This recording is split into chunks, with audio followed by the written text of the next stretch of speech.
When you see one of these cars in isolation out in the real world, it looks cool, and then you see an AutoID car and you're like, I realise why you're doing this now. It's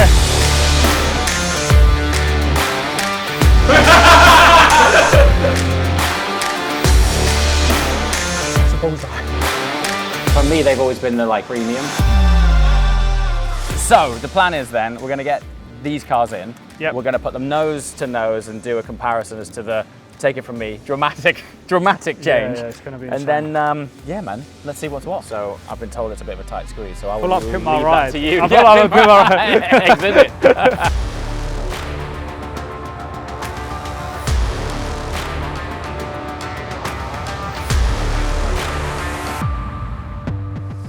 Tile army orange, it's lovely, isn't it? That interior. It's so nice. It's just something about it. And again, I know it's like it's almost a cliche seat now because it's become so popular. Yeah, but I just think it transforms the interior. It makes it like a special feeling in there. Yeah, you know? honestly, especially against the contrast with the grey. Like it brightens it up, just makes it pop. I know. Doesn't it? The only thing we've sort of tied ourselves into is because we're eventually going to respray the car in a different colour. We're not going to do orange, are we? No. Well, you could. You could, but it'd be got orange bold, wheels, so we need orange to pick brakes. a colour that's going to be complementary of the interior. Whereas when you order a car with a black interior, you can do it anything. Yeah. You've got a lot more freedom with what colour you go. Anyway. So how's it start? Well, how did you start? Well, we started kind of like typical sort of startup story, really. Yeah.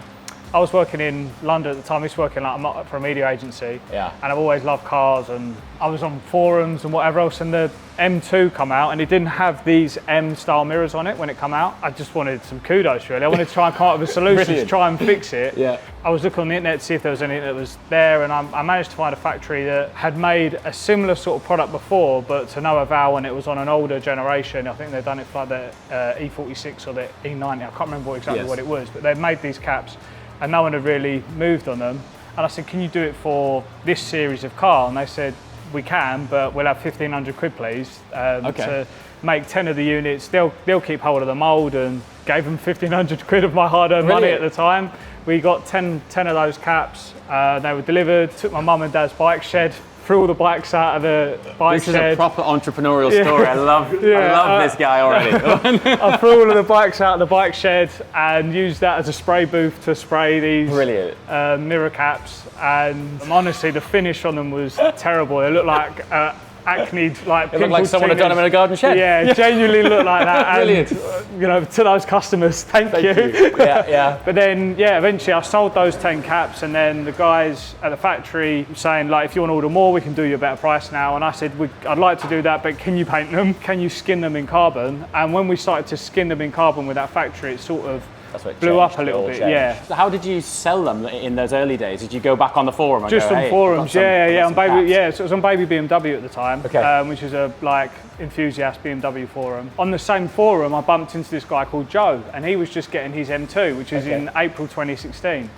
And Joe at the time is Joe Achilles now, and his first video, we're in that video putting these caps on his car, and after that it was. That was it then. People were going, do you do other bits? Do you do this? Do you do that? Yeah. And obviously I had no idea at that point what we were doing. I just knew that I love cars and I want to keep doing this, so we did. And Joe's a brilliant guy as well. He's got so much time. Yeah, great dude. If you're not familiar with Joe, and you're into your BMs, which probably means you're familiar with Joe. Go and search on YouTube, Joe Achilles. You can knock yourself out on as much BM content as you possibly can. Literally. Beyond. So, I mean, he was down recently with his touring as well. So we've still got an amazing relationship. 2 years after that happened, we were selling all bits and bobs. We had our own kind of production line at that factory now, and it just went from strength to strength. And now we're here, sort of stood in this unit, sort of. Congratulations, 4 or 5 years later, Fantastic. The Adro kit, so we discovered you through Adro. The Adro kit that we were just speaking about, I saw it on a car which looked like it was painted like a sort of Porsche olive green. I fell in love with it immediately. It's stunning. So now here we are with our own kit in front of us. I mean, we're obviously massively thrilled to have Adro on board as a partner. Like, obviously, they've almost just blown out of nowhere, to be honest with you. They've got massive investment, they've spent so much time and energy. People that actually work for Adro, they're former designers at these big OEMs. They work at BMW, they've worked at Hyundai, they've got really, really deep-rooted connections within the industry already, which has enabled them to do stuff like this straight away. Companies come on board and it takes them years to be able to develop this level of quality of part, and they've done it almost overnight. So it has a more aggressive aftermarket sort of style, but it doesn't look too far from OEM, which is a really tricky balance. Yeah, definitely. I mean, there's been a few other companies, tuning companies, that have come out and concepted this kind of rejig of the front. And no one's actually ever gone out and done it, and they've probably not done it as successfully as this, to be honest with you. I think once Adro sort of come out with this, it was kind of a mic drop, and all of those companies have gone quiet. Yes. They have. Yeah, that's just the truth. And when that kit launched, my inbox was like, bang, bang, bang, bang. I was like, okay. Okay, so in terms of kit then, let's run through. So we'll start with the biggest one first. So this is obviously the front conversion front bumper. As I just said, it is as close to an OEM level of product that you get. You've got all of these internal brackets and stuff still that mount all the headlights on it as you'd expect. You've got all the grills which are over there that insert here. They all follow through to the correct ducting. The actual design of the bumper is about 30 or 40 mil extended on the front of the car. So the car is physically longer now. Like you are adding on a bit of length to the car. But I think in a car like the G81 in particular, where it's already quite sleek, just adding that bit just makes it feel a bit more of like sort of streamlined. Yeah, definitely. Brilliant. But yeah, so really nice conversion kit, much more aggressive actually than the original. It makes the original bumper look quite flat actually. Yes. Especially with these streaks here, you know. So. And then all of this links through into carbon sills and carbon rear diffuser. Yes. The carbon quality. Unreal. Yeah, pre-preg, so you can see there, you see the strengths, you've got the different types of carbon. Obviously on the outside, this is the aesthetic carbon that you're used to seeing. This is more of the kind of under the hood style carbon. You know, when you look in a P1 and you look down and lift it, well, that's it's all like that stuff. Yeah, sort of kind of the wider stuff. So yeah, these guys have done it properly. Not a lot of people appreciate the level of investment pre-preg takes. Sort of people see carbon fibre and they see it as all the same, but this is real hand laid. Yeah, proper. And you're probably looking at a mould cost for something like that would be upwards of 50 grand. Yeah. Because of how complex it is. So there's so much time engineering that goes into just designing these products. Yeah, it's going to tie in really, really nicely. Looking forward to it going on. I think what would be great, so you guys can visualise what sort of dramatic change this is. You have a car outside with the kit on it. Already. We're going to get them nose to nose just so you can go, oh, crikey. Yeah, let's do that now. I'll put the car forward.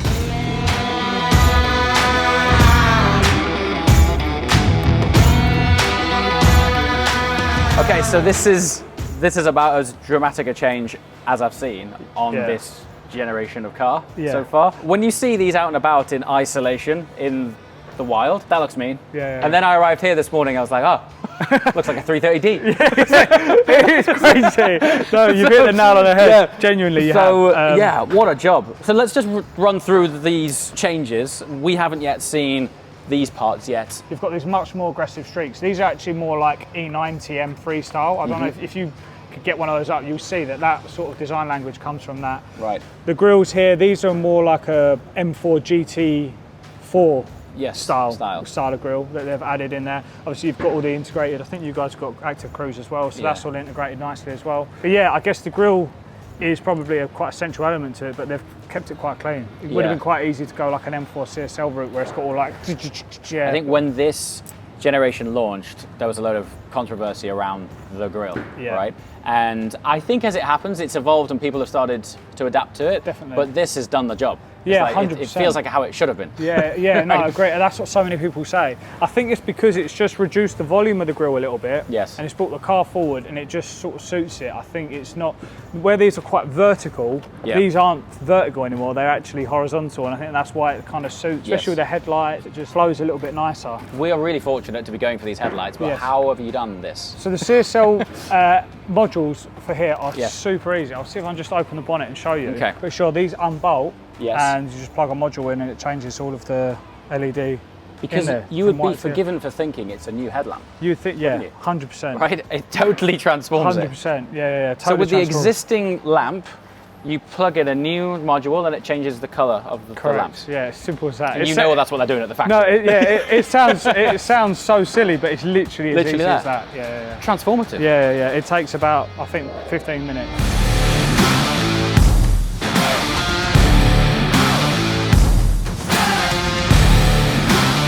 So side skirt's actually an extension of the existing one. Yeah, I like that. So they just literally add straight on. Oh, that's brilliant. Yeah, I mean, we've got the carbon on the tops of the wing mirror caps. It all sort of links in then. Yeah. Brilliant. All coming together. I've just spotted this parking camera. Just come and see this a second. You wouldn't believe this. So the other day I'm parking the car and I'm like, there must be a bug on the camera. The only stone impact that we currently have on the front of this car. It's a bullseye. It is a bullseye, yeah. It's a full on. I mean, look at it. So maybe we'll get a camera down to you. Yeah, well, it's probably a good time. It's probably a good time to do it. Yeah, definitely. It's going to be a bit more difficult to hold on. I mean, obviously the main part of the diffuser got more depth, but I really love that it extends right around here. And it carries on. Like it's that continuity from the side skirt as well. Because it's got the same design language where they're sort of downward facing. They're very. Right, there you go. We got ourselves a model. No, they're really cool. Yeah, thanks, man. We were actually just talking off camera about all of the stuff we don't speak about because internally you think it's really boring. Yeah. The engineering that these guys put into their own kits and their own work is super extensive, and I'm persuading them to put out some content. Because it really sets context, and I think when you understand just how much effort and engineering and time goes into a component that might be a bracket that's boring, and when you add that up as some of its parts, it just adds value as to what you're doing here. We were obviously talking more in detail about the new M2 and the kit that we've done there, and I think you're right, we definitely need to probably talk a bit more about that. Like that kit has been probably 150, 200 hours worth of work outside of running the business and doing, you know what I mean? You know, we're not fortunate enough at the moment to have like an engineering team in-house in this office. So we've had to work remotely with someone that's further up north. All of that stuff, like you say, takes time, energy. It's the boring stuff that makes it work, which is often the most amount of time than pain. So we're basically running out of space because it's, I was apologising to James when he turned up because it's a bit of a for want of a better word, and it's because we've just been massively growing. Like month for month, we're going from best month to best month to best month, which is amazing, especially in this climate. Yeah, it's a great problem to have, but you feel very privileged that obviously given everything that's going on in the world at the minute, where everyone's inflation, all that sort of stuff, to still be growing is amazing. And you guys turn up. I don't want to show you the stock room because it is a nightmare. Like I can barely move in there at the minute. What Jack's saying is he got so many orders. There's so much new stock that he doesn't want to show us his awesome storeroom. So, but anyway. I can show you. It's fine. Come on, let's go and see this overbearing storeroom. It looks good, mate. It's tidy. This is Thomas. How you doing, Thomas? How's things, mate? You okay? Good to meet you. How's things? One of the things that people don't know about us is they think we're a UK company, but actually 60% of our business is outside the UK. We have this area, we have all of this stuff going on here. It's a very small part of what we do. Right, I'm really, it's really great to see. Yeah, well done. Thank it's fantastic, mate. So this time next year, we're going to be in a new unit. 100%. Nice. No, there's some more Adro stuff just turned up. It's going out. Yeah, so these come from the guys over in South Korea. It's always fun when they turn up because they come up with the biggest boxes. So. Massive, isn't it? Yeah. So you wouldn't actually expect it, but this is just a 1 series gloss black rear spoiler, and I would say genuinely we sell like 15 of them a day. They are like a day? They sell like hotcakes. We can't restock them fast enough. Isn't that amazing? So all of these are we gone soon? Yeah, spoilers and stuff, things like that, they sell and move so fast because they're just such an easy mod for people to make at home. The Adro stuff is a bit different. You can't really DIY that all the time, but extensive kit. Unless someone's got a spare paint shop in their house. but the spoilers and stuff are really popular, and that makes up a big portion of our business. So. Right, just before we get into these, and I'm not just saying this because we're filming, this is genuine. So when I was sort of learning to drive and I had a Mini and I was putting bits and parts on it, I just always aspired to a set of HREs. I just always did, and they were so expensive. And this is, God, what are we now? I don't know, 17 years on from then. So this is finally my first set of HREs. Is it really? Yeah. That's amazing. Yeah. So for me, they've always been the like premium wheel. 100%. And to be able to fit a set is actually like a bit of a little. What we're going to do is a typical YouTube thing, and we're not going to show you these until we unveil the car when we come back to AutoID once they've done the work, because I think it will set context greater as a sum of its parts, 100%. rather than giving it all away, but sexy time. Anyone who's tuning in who didn't see it, parked this car in an NCP underground car park in Finsbury Square. Pretty nice place though. You'd think so. I was late to be on stage for something, right? And I've got bags in the back of the car for 2 weeks worth of travel, and I had to walk a little bit across town to get to this gig. And I was just like, oh, I'm late slammed the door, left. This had the sheet over it. Speaking to the police afterwards, they were like, the irony of it is the fact that the sheet was over was an opportunist's idea of saying it's something's being hidden. Yeah. I came back and this was smashed in. Because this is a split tail, the glass is bonded to that catch. Yeah. So the whole thing, all of this was up like that. They'd taken all of the gear out of this space. They didn't lift the boot. The glass though, mate, it must have a lot of tension in it. When they shattered it, considering it's the back window, the glass was on the front of the dash. That's front. crazy. Glass went throughout the whole car. Passport was the biggest pain by far and away. The HSBC commercial chip to get into your bank. Oh, yeah. On the road for 2 weeks, try and get one of those. Like just small things. It's back now, and we're going to make it better. We are. Yeah. This is the ultimate comeback. That's it. Yeah, man, that's it. And I won't be bringing it into London anytime soon, or leaving not. any bags in it. That part of it, to be fair, was probably my fault. But we're going to AutoID it and come back full send. Let's do it.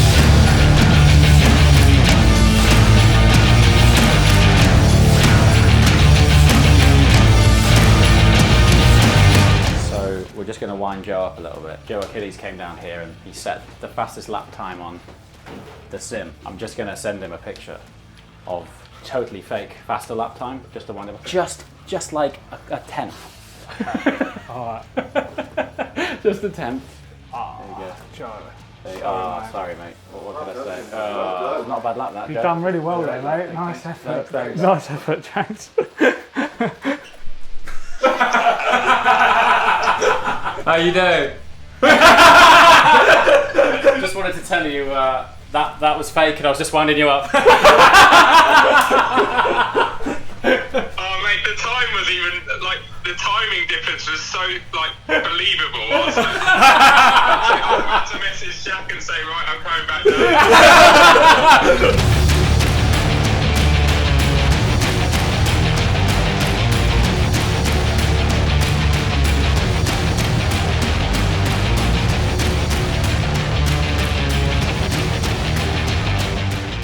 You're about to see why Kai gets paid the big bucks, mate. This is a difficult job, this. It's a satisfyingly flush fit, isn't it? It goes straight in. That's where the money goes. Genuinely, like getting it as flush as that. Tolerances are spot on, aren't they? We've installed our fair share of diffusers and things like that, and they don't all do that. They don't all do that. So it's a very, very good product. Definitely. So now obviously just going to nut and bolt a few of these in. Here you've got push rivets that will secure in place. You've obviously got some 3M tape as well, but these two are going to be push rivets, and then here we're going to nut and bolt just to make sure that you don't have any pesky critters coming. I'm impressed with the fit. Yeah, really good. Oh man, it's so cool. It's really nice. Super flush as well. Wow, sculpture on it's just spot on, you know.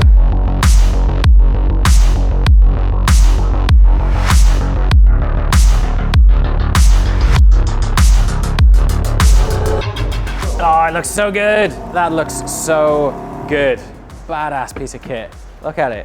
It's evil now. I love this double step here now. That's really, really nice. Look at the skirts. Yeah.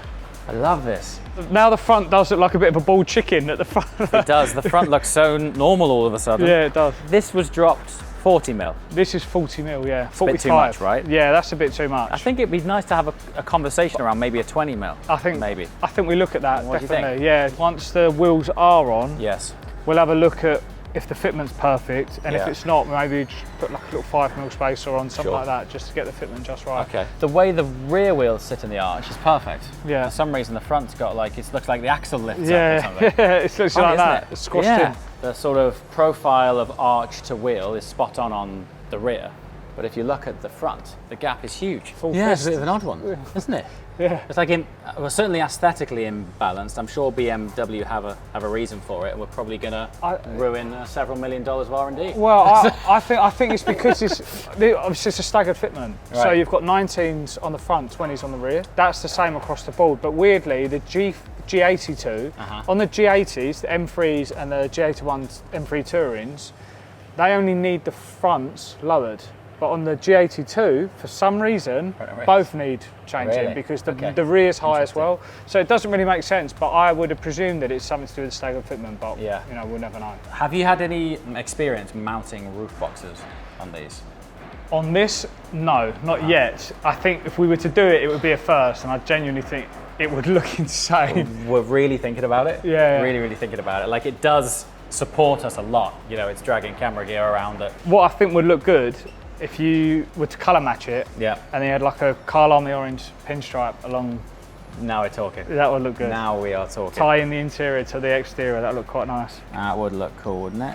It follows the Very profile true. of the car as well. Yeah. Quite nicely, so it sort of dips down at the front. We do have a customer of an RS6 that has had one of them, and he did do 190 mile an hour and it stayed on. If you do want to do some testing. There's a video in that. Are roof boxes allowed around the Nürburgring?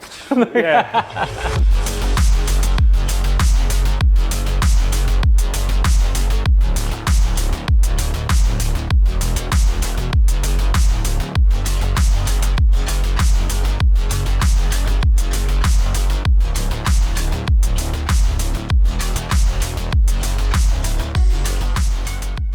So we are just at the moment putting the exhaust finishes off, the exhaust tips. Now these are the titanium tips, and we've gone down the size because this Adro diffuser actually sits a bit tighter. But not only that, it sort of sits a bit further back. So this, as it stands, this left tip here is how it should be, flush with the diffuser.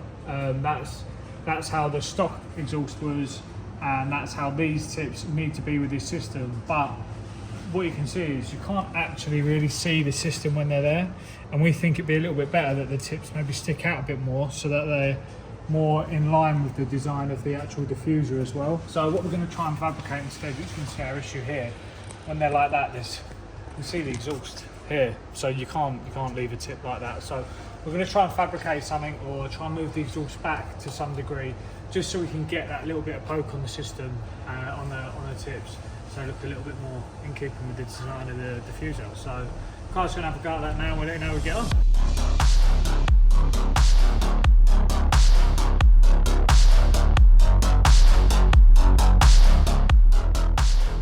So it's after hours, and we've got Jarv down from Ghost Wraps as well. He's come down because we spoke about earlier in the video about having these bits done in the gloss black to match the trim, and sit in a similar way to how the bumper is on Nathan's M4. So that's what he's going to be doing. He's going to be making these bits gloss black, and that's then going to tie in nicely with this trim here that's already been painted gloss black. So yeah, let's see how it goes.